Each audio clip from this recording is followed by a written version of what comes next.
nos metemos de lleno en un análisis del poema Romance a Miguel Hernández. Ajá. Es un homenaje escrito por el doctor Rafael Mérida Cruz Lascano. Ajá. Y nuestra fuente es precisamente ese análisis. La idea es, desentrañar cómo ve este poema a Miguel Hernández, ¿no? Su vida, su obra. Su espíritu. Exacto.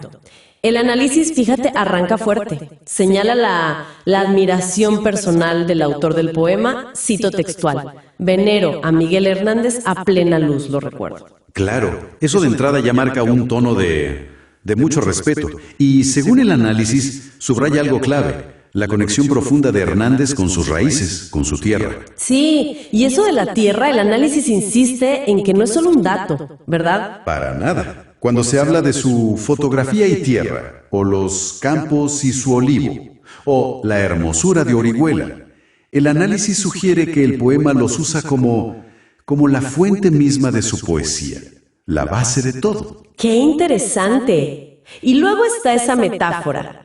La del ave cóndor que vuela.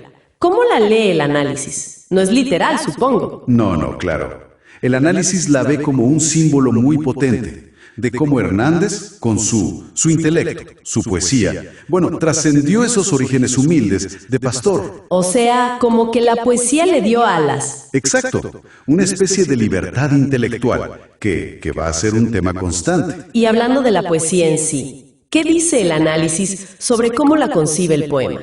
Usa términos como poema votivo, verso real intuitivo, suenan potentes. Sí, lo son.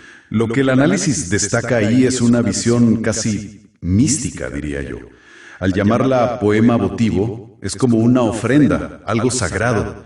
Y verso real intuitivo, pues resalta que era algo innato en él, un don. Ajá. Y la idea de que su poesía glorifica y viene de una musa en numen sugestivo, o sea, una inspiración profunda, casi divina, refuerza esa imagen de Hernández como un elegido por las musas. Su palabra tenía poder, dejaba huella. Ok. A ver, vamos a desempacar un poco la biografía que refleja el poema, siempre según el análisis. Habla de su voz vertida en la sombra. Eso suena a sufrimiento, ¿no? Claramente, una alusión directa. Pero también habla de una transformación importante. ¿Cuál? El paso del pastor al vate, al poeta. Y el análisis lo atribuye a su ser flexivo, o sea, su capacidad de adaptarse, de aprender. Pero también, y esto es crucial, al amor. ¿Al amor? Sí. Hay una nota curiosa en el análisis sobre una posible confusión del autor del poema. Menciona a Maruja Mayó Abrasivo. El análisis sugiere que quizás se refería a Josefina Manresa, su esposa. Ah, mira, un detalle. Sí, un detalle. Pero lo importante que rescata el análisis es eso. El amor como un catalizador artístico fundamental para él. Entiendo. Y luego, llegamos a la parte más dura. Su compromiso como republicano y guerrero. Y el encarcelamiento. Ese cárcel en cárcel que menciona el análisis. ¿Cómo usa eso el poema? Pues el análisis argumenta que esa etapa final se usa para construir el clímax emocional del poema. Es como el crisol donde se termina de forjar su leyenda, digamos.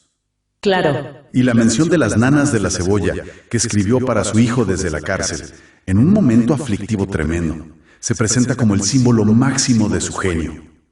Uf, ¿escribir eso en esas condiciones? Impresionante. Y es la prueba, según interpreta el análisis, de cómo su creatividad no solo sobrevivió, sino que floreció en la peor adversidad. ¡Es increíble! Totalmente.